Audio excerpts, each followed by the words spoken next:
Florida Governor Ron DeSantis and the state's Board of Education is facing backlash over its new standards for teaching Black history in high school.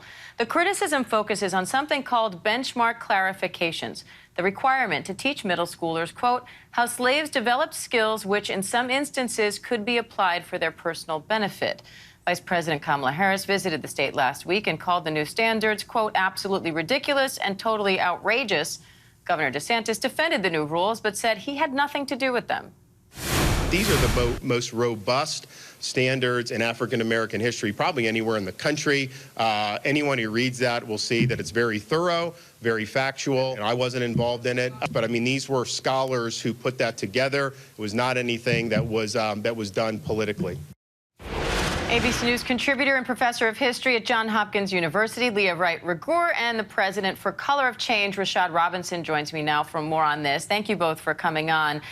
Leah, I want to start with you. As a history professor, what do you make of these new standards for teaching the history of U.S. slavery?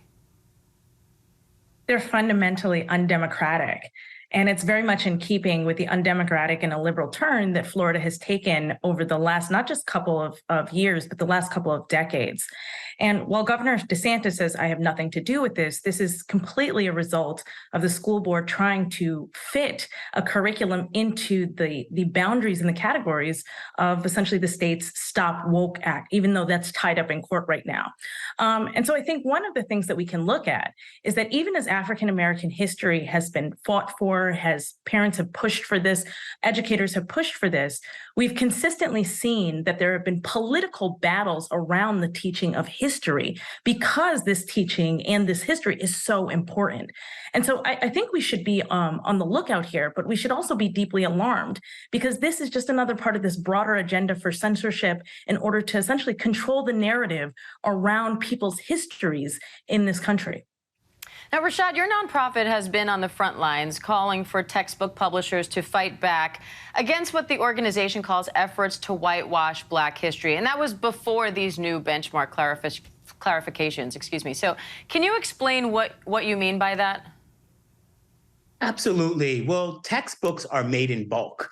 And so states like Florida or Texas or California can sometimes, bigger states, have outsized power in terms of what textbook companies do because they create textbooks and then they sell them around the country. And so when we see these sort of political battles in places, and they are political battles, in places like Florida or Texas, what they're trying to do is not just whitewash the curriculum, take away the sort of truth about Black history and the truth about white history and the truth about American history as a project to essentially make folks dumber about what we need to do in this country moving forward.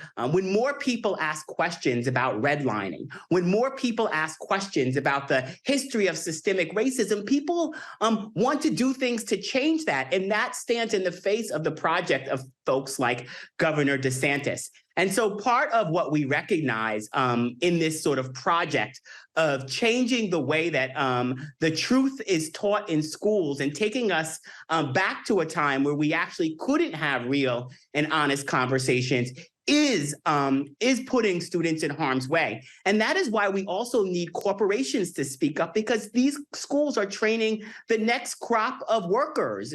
And if they're making American workers less smart, less able to have the cognitive tools to understand how we work together and how we operate together, the mistakes this country has made and the systemic underpinnings behind it, then we are bound to tie ourselves up in those same challenges moving forward. And so whether it's colleges that need to speak up, whether it's corporations that need to speak up, we need less people on the sidelines and more people recognizing how this hurts all of us.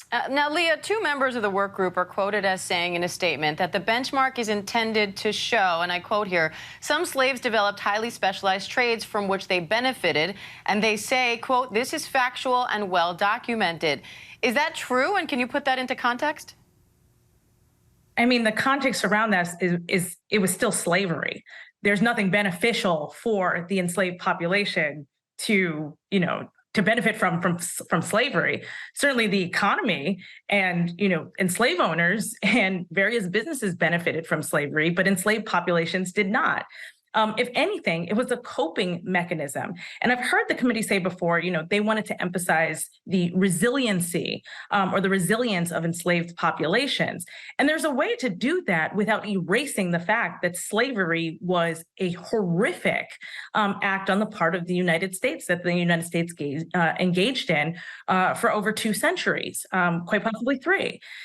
So, there's a grain of truth in it, but it removes the very important context of the poisonous nature of slavery.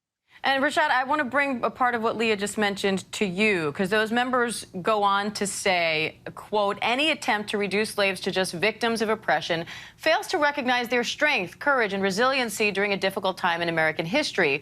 Florida students deserve to learn how slaves took advantage of whatever circumstances they were in to benefit themselves and the community of African descendants. That's the end of the quote.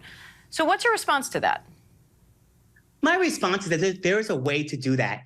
Don't talk about people who were abused and beaten and forced into servitude every day and say, well, it made them stronger. The abuse made them stronger. Actually talk about the work they did to build this country, the contributions, the unpaid labor. There are all sorts of ways, but this curriculum is being designed under the Stop Woke Act to sort of force a political project of sort of weakening the fight for systemic change. And there are all sorts of ways to sort of talk about the resilience of enslaved people, the contributions of enslaved people, what needs to be paid back to enslaved people without actually taking away the harm that was done. All right, Professor Leah Wright-Rigueur, Rashad Robinson, thank you both for coming on. And I do want to note we did reach out to Florida's education commissioner to invite them to come on the show as well, but we have yet to hear back. Hi, everyone. George Stephanopoulos here. Thanks for checking out the ABC News YouTube channel. If you'd like to get more videos, show highlights, and watch live event coverage, click on the right over here to subscribe to our channel. And don't forget to download the ABC News app for breaking news alerts. Thanks for watching.